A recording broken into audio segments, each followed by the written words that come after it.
buenas tardes a todos y bienvenidos un día más al invitado de Radio Francia Internacional. La editorial francesa Les Éditions du Chêne, las ediciones del Roble, si me permiten, en español, acaba de publicar El Atlas de los Monstruos, conocidos o desconocidos, libro en el que el dibujante argentino Sergio Aquindo da un repaso a esas criaturas que han poblado nuestras pesadillas desde nuestra más tierna infancia. Y precisamente para hablarnos de este libro y de su trayectoria brillante como dibujante, Sergio Aquindo ha sido tan amable de venir hasta nuestros estudios. Muy buenas tardes, Sergio. Buenas tardes, Jordi. Y sobre todo, muchísimas gracias por volver a nuestro programa. Pero sí, después de más de 10 años. Más de 10 años, sí. ¿Cómo pasa el tiempo? Terrible. Permíteme, Sergio, que explique, que recuerde a nuestros oyentes, antes que nada, que naciste en Mendoza en 1974, casi con la Junta Militar, ¿no? Un poquito antes, claro, 2 años antes. Imagínate. Yo creo que soy el único, de mis somos 3 hermanos, tengo 2 hermanas, soy el único que nació en democracia. Bueno, ya está. Pero recuerdo que de muy pequeño me contabas que tuviste algún incidente con los militares, con tus padres, ¿no? Con solo 4 años. Sí, esto es una anécdota que en realidad yo no me la debo acordar yo, pero me la contaron mis padres, sí que no, de noche creo que íbamos en el auto con mis padres, en un Citroën de estos viejos, y no sé qué pasó vieron ¿cómo se dice? Un bagage de policía, un Sí, control policial de los militares y se habían olvidado los pasaportes, ¿cómo se dice? No los pasaportes, los documentos. Y no tuvieron mejor idea que entonces dar vuelta con el auto y volverse. Eso no se hace. Claro, no en esa época por lo menos. Y entonces cayeron militares de los árboles, bajaron militares ahí a controlarlo y por qué se estaban yendo en el auto y tal. Así que es una historia que yo no me la acuerdo porque era bebé, pero sí que me la contaron ella. Puede traumatizar a cualquier niño, eso, ¿no? Por cierto, dibujas ya desde niño, pero ¿es cierto que vendías tus dibujos ya a tu familia? Sí, a mis tíos, a mis abuelos. Mi abuelo era el gran comprador de todas las obras de arte ahí que yo hacía, eran especies de historieta, muchas copiadas de las películas que yo veía en ese momento, La Guerra de la Galaxia o tal, Star Wars y todo eso. Entonces... No es por casualidad que acabas de dedicar un libro a los monstruos. Es cierto que de adolescente hacías películas de horror, sí, con tus también. Hermanas, incluso con tus padres, con mis padres también, como protagonistas. Mi padre trabajaba de ángel en algunas, de ángel o demonio en algunas, y mis hermanas también, sí. ¿De dónde salía esa pasión por el cine? Siempre me gustó el cine, sí. No sé exactamente de dónde. En la familia a todos les gusta el cine, pero bueno, de dónde salió no sé. Y traté mucho tiempo de hacer cine, hasta que todavía por ahí haré, pero me di cuenta en un momento que no era una energía que yo tenía, ¿no? Que el cine demanda trabajar con mucha gente y tener, yo me gusta mucho trabajar solo, pero siempre me gustó contar historias, eso sí. He leído que con un amigo incluso llegasteis a publicar una revista de cine, ¿no? Sí, llamarle revista es mucho, pero era una especie de fanzine de cine que hacíamos allá en Mendoza con un amigo y que vendíamos antes de entrar al cine. Y bueno, ahí hablábamos y hacíamos críticas siempre asesinas de todas las películas que veíamos porque... En el fondo el cómic es cine rodado sin medios. Sí. Bueno, yo nunca hice historieta, hice 1 o 2 historietas, pero en Argentina le decimos historieta, ¿no? El cómic es la palabra norteamericana, pero es verdad. Y yo creo que el trabajo de los dibujantes de historieta es un trabajo parecido al de un realizador de cine, que tienen que pensar en todos los decorados, los vestuarios. Es un trabajo terrible. Bueno, los directores de cine dibujan dibujan un poco y se inspiran mucho de los dibujantes de historieta y muchas veces no lo dicen. Por supuesto. Allí en Mendoza vas a estudiar en la Facultad de Diseño, donde he leído que conoces a otro Sergio, a Sergio Bordón, más conocido por el nombre de dibujante de guerra, como Malaño. El dibujo también era vuestra pasión, ¿no? Sí, es racho porque yo había dejado de dibujar en toda la época del secundario, digamos, y después con el tema del cine estaba muy metido. Y cuando lo conozco a Malaño, él ya dibujaba historieta y es como que con él empecé de vuelta a retomar el dibujo y a tratar de contar historias y todo eso. Entonces fue también como el detonante de volver a este tema del dibujo y tratar de contar historias con dibujos, ¿no? Más allá del dibujo, imagino que en aquellos tiempos había una ideología detrás también, ¿no? La democracia era joven todavía en Argentina. Sí, ahí era dibujo político, ¿no? No tanto, no, realmente desde el principio, o sea, yo todo lo que sería dibujo político, dibujo para los diarios, vino después más como una solución que otra cosa. Yo no en ningún momento tenía intención de hacer dibujo político, más diría que le escapo, porque es como algo que te encierra mucho, ¿no? Yo trabajo mucho más con la imaginación. Y no, era dibujo, realmente era empezar de vuelta a dibujar y tratar de encontrar un trazo común dentro de todas las influencias, de las cosas que uno iba descubriendo, tratar de buscar algo propio, ¿no? Que es todo el camino de cualquier dibujante, artista, músico, lo que sea. Uno empieza primero con los padres y después trata de hacer un camino solo, ¿no? Porque ya ahí en Mendoza publicas en periódicos, Sí, empiezas a profesionalizarte, sí, ¿no? sí, eso fue la gran salida, fue lo que me permitió de alguna manera tener un medio de vida, ¿no? De hacer, dibujar para los diarios, dibujar para revistas y tal, y Y un buen día decides dejar Mendoza y venir a Europa. Primero vas a pasar por Londres, ¿no? ¿Qué es lo que no te gustó de la capital del imperio? no sé, sí, me imagino que no era tan diferente a la imagen que yo tenía, ¿no? Que era la música, porque uno, claro, Londres conoce por la música. Entonces me parecía que todo era así, como en los, no sé, como en la música, y me imaginaba que iba a haber recitales en todos los pubs y que no sé. Y después llegás a Londres, que es una ciudad mucho más grande que incluso que Buenos Aires, mucho más grande que París, y es una ciudad monstruosa, de cierta manera, y la gente es muy fría, ¿viste? Bueno, es la impresión que yo tuve, por lo menos, gente muy fría, muy divertida, pero muy fría. Cuando vos tenés un problema, es problema tuyo. Y no sé, no me percibía, no me imaginaba en esa ciudad. La verdad que no, incluso te diría que hay algo arquitectónico en lo cual yo no me veía, no me situaba, ¿no? Es muy diferente No sé de si, Europa. claro, uno lo conoce por el cine, por la música, por la literatura, pero de ahí a tratar de vivir era otro tema. Y bueno, los contactos de trabajo que yo tenía desaparecieron de un día para el otro. Entonces me encontré ahí medio en la calle tratando de sobrevivir y es duro en Londres. El Buenos Aires de Borges es muy british, ¿no? Muy Sí, británico. sí, sí. Hay algo en Argentina, siempre tenemos una relación de amor-odio con Inglaterra, ¿no? Siempre. Y vienes a París y te enamoras de París. Sí, bueno, entonces me fui de Londres porque huyendo un poco y caí en París. Ya, por ejemplo, el clima, lo que hablábamos antes de empezar el programa. Acá había un poco más de sol, un clima un poquito más clemente que en Londres. Y la gente, sí, la gente yo la encontré mucho más simpática, mucho más cercana. Será ese costado latino que tiene París, ¿no? Que por ahí no está en Londres. Llegas a París y vas a visitar todas las editoriales de periódicos, de revistas, incluso Charlie Hebdo, ¿no? Charlie Hebdo, sí. Afortunadamente no te dieron trabajo, ¿no? ¿O sí? Sí, no sé, no era en esos términos. Me acuerdo que incluso yo hablé con Sharp en ese momento, que me dijo, bueno, tu carpeta es extraordinaria, nos encanta, pero nosotros no publicamos eso. Lo que tenés que hacer es un reportaje. Entonces me dice, andá y elegí un tema y haces un reportaje y nos traes ese reportaje. Y era justo, una anécdota linda porque era justo el cumpleaños, no me acuerdo de quién, de los dibujantes, y Cabana, o no Cabana, bueno, uno de los dibujantes históricos de Charlie.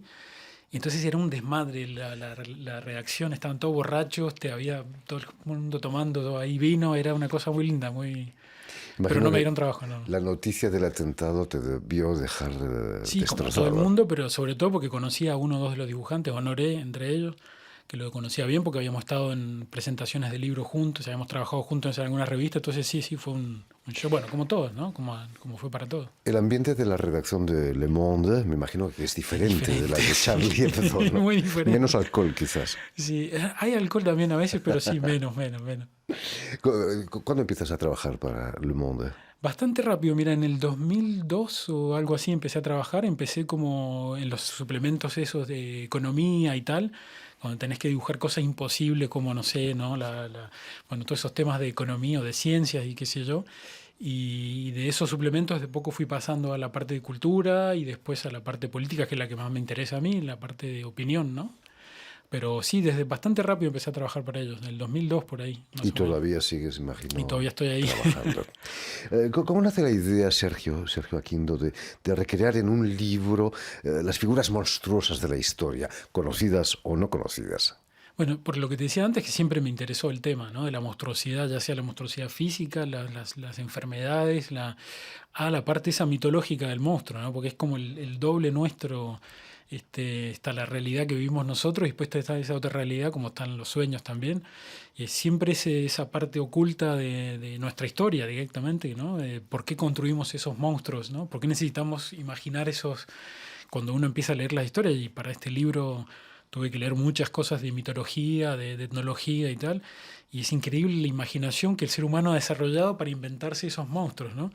Y bueno, como te decía antes también, siempre me gustó el cine de horror, el cine de ciencia ficción, el cine en general, pero todo lo que fuera medio tétrico siempre me interesó, entonces fue algo que ya estaba ahí en mí desde siempre. Sergio, uno de los primeros dibujantes de prensa, el español Francisco de Goya, ya dijo eso de que Habían otros antes, pero sí, sí. Sí, Pero es uno de los más grandes. De los primeros, además. Dijo que lo de la razón engendra monstruos. ¿Crees que es cierto? Menos mal. Tiene razón, Goya. Tiene razón Goya. Y para mí fue una gran influencia para este libro, por lo menos en general, pero Goya sí, esa manera que él tiene, porque fíjate que son monstruos. Es muy diferente a la imagen del monstruo que tenemos ahora por el cine norteamericano, por ejemplo, donde siempre son monstruos musculosos, ¿no? Como monstruos capitalistas, vamos a decir de una manera. Y Goya son monstruos realmente psicológicos, ¿cómo decirlo otro? No sé cómo decirlo bien, pero hay esa cosa realmente terrorífica del monstruo que uno sabe que ha salido de nuestra imaginación, ¿no? Y todos los grabados de Goya de la guerra y todo eso es terrible, es hermoso y terrible. El libro está plagado de monstruos, naturalmente, hermosos dibujos terroríficos y unos textos que acompañan a cada monstruo. ¿Cómo te has documentado? Realmente es un atlas de los monstruos. Sí, bueno, por supuesto tuve que elegir y la elección de elegir de cada país o de cada continente, elegir algunos monstruos. Y fue una elección muy, muy personal, en el sentido de lo que me tenía que gustar y o en la forma del monstruo, la historia me tenía que llegar de alguna manera. Pero sí que me documenté mucho, lo cuento eso en mi página internet, que fue todo el confinamiento, toda la primera parte del primer confinamiento, trabajé en la documentación de este libro, que fue apasionante realmente, de leer mitología mapuche, mitología australiana, lindísimo, y porque además uno ve cómo la mitología en realidad tiene puntos comunes en todas las partes del mundo, ¿no? Como prácticamente las historias, los orígenes del mundo, del hombre y todo son casi siempre los mismos. Y fue realmente muy interesante y toda esa documentación terminó en estos textos en donde yo trato de contar un poco la historia, pero también un poco de jugar, ¿no? con esas historias y con esos personajes y responderle los dibujos. No todos son monstruos mitológicos, hay monstruos de la naturaleza, como el hombre elefante de Buenos Aires. Yo creía que era inglés el hombre elefante. Bueno, hay hombres elefantes en toda la parte del mundo, pero este es un hombre elefante que estaba en un hospital, en el Hospital Clínicas en Buenos Aires, en los años 30, y que es descubierto por el escritor Horacio Quiroga, ¿no? El de los cuentos de la selva y tal.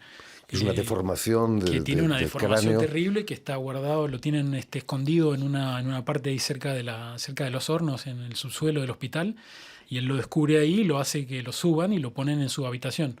Entonces los últimos días de vida de Horacio Quiroga los pasa en contacto con este hombre elefante. Me pareció genial esta historia, ¿no? Que es una historia que la leí en Juan Forn, que es un escritor de argentino. Me pareció genial, entonces dije, este tiene que estar en el Atlas, ¿no? Se ha perdido la costumbre de crear esos gabinetes de curiosidades en los museos, donde se exponían un poco al abrigo de los niños y de las miradas inocentes, las cosas más terribles, ¿no? Hemos perdido esa fascinación o Creo que el atrevimiento. Está todavía, pero es verdad que lo que no se puede hacer hoy en día es hacer un gabinete, es como que, porque bueno, hay toda una crítica contra los gabinetes de curiosidades, ¿no? Por esa idea del voyeurisme, de esa tendencia a ir a ver lo terrible, ¿no? Quizás el libro tiene algo de eso también. No sé por qué uno elige todo lo peor y lo más triste y lo más terrible, ¿no? de la historia de la humanidad, pero sí que había un poco ese ambiente, sí, había. El libro está fantásticamente editado, en un estilo casi diría victoriano. Claro, la idea era evocar un poco ese ambiente victoriano, esa cosa de los gabinetes de curiosidades, era evocarlo un poco con la maqueta del libro, ¿no? ¿Cuál de los monstruos te ha dado verdaderamente miedo? Verdaderamente miedo, yo diría, por ahí hay un monstruo africano que se llama Bulgu, que está al principio. Con cuatro ojos. Con 4 ojos, sí, terrible. Porque lo interesante con esa historia es que es una historia real recogida por un etnólogo alemán, si no me acuerdo, es este dibujo que vemos ahora, que tiene mucho de goyesco, es muy goyesco ese dibujo, y la historia entonces es un alemán que la recogió, y era un monstruo que estaba siempre evocado por los esclavos.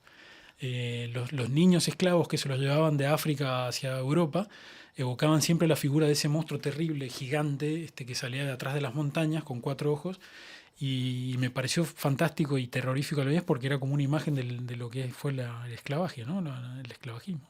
En América imagino que también hay monstruos interesantes. Sí, muchos. Bueno, uno de los que más me gustó a mí también es uno que está en el Popol Vuh, que es el libro sagrado de los mayas, y es un monstruo genial porque es una de las primeras razas de hombre que inventan los dioses, ¿no? Y entonces intentan primero crear hombres con barro y no les sale, los destruyen, y el segundo que crean son hombres de madera, tallan hombres en unas ramas de árboles, y estos hombres ya caminan y pueden hablar, pero no tienen corazón y no se acuerdan nunca de los dioses. Entonces los dioses los destruyen también, ¿no? Y son los claro, ancestros de Pinocho, ¿no? Claro, exacto, ¿no? Aquí en Europa también has encontrado monstruos interesantes. Sí, sobre todo uno, por ejemplo, que me gusta mucho, que es un hombre lobo. Bueno, el hombre lobo todo el mundo lo conoce, pero es en Francia, en la época, en el final del medioevo, había como una especie de epidemia de hombres lobos. Se mandaron a casi más de 600 hombres lobos a quemar en la hoguera. Había de hecho un juez específicamente dedicado a buscar hombres lobos y condenarlos y mandarlos a la hoguera. Y entonces hay un hombre lobo que se llama Gilles Garnier. Tiene un nombre, está todo documentado, la historia de este hombre, que era aparentemente una persona muerta de hambre que se escondía en el bosque y que terminaba atacando a la gente, y incluso gente que decía que realmente veían que tenía garras de hombre lobo y tal. Y eso es lo que a mí siempre me interesa, ¿no? Como ese punto, esa creta ahí entre la realidad y ¿no? y la ficción y lo surreal. Quizás uno de los monstruos más cinematográficos que no he encontrado en tu libro, ese monstruo de Frankenstein, creado por una inglesa también, Mary Shelley. Esa criatura está en la base de todas nuestras pesadillas. Y sí, está en el origen del hombre, ¿no? Es Proteo y está desde ahí. No lo puse porque quería evitar un poco los monstruos, los más conocidos, ¿no? Claro. Drácula y tal, entonces buscaba otros, pero sí que está siempre ahí, ¿no? Y básicamente en todos los cuentos de monstruos y tal está esa idea de crear, ¿no? Por ejemplo, hay muchas historias de ¿cómo se dice? De sorciers, de magos. De brujos. De brujos y tal, y donde crean especie de sicarios, digamos, mágicos, y siempre los crean a partir de otras cosas, ¿no? Ya sea con sangre de sí mismo, parte de su cuerpo, y crean esas especies de sicarios que van a ir a hacer las bajas tareas ahí que ellos necesitan hacer. Terrible. Otro de los enormes monstruos que no he encontrado en el libro es la COVID-19. Podrías haberla puesto también, ¿no? Sí, muchos me lo sugirieron, pero dijeron se va a envejecer muy rápido ese monstruo, espero. En fin, pues muchísimas gracias, Sergio Aquindo, por haber estado aquí con nosotros. Gracias a vos. Recuerden que el Atlas de los Monstruos, conocidos y no conocidos, o desconocidos mejor, ha sido publicado aquí en Francia y en francés por las ediciones Duchesne, las ediciones del Roble en castellano. Gracias de nuevo. Permíteme también que dé las gracias a Vanessa Loiseau y a Julien Leng, que se han ocupado magníficamente, como siempre, de la realización audiovisual de este programa. Y a ustedes muchísimas gracias por su atención y les damos cita para una nueva edición de El Invitado de Radio Francia Internacional.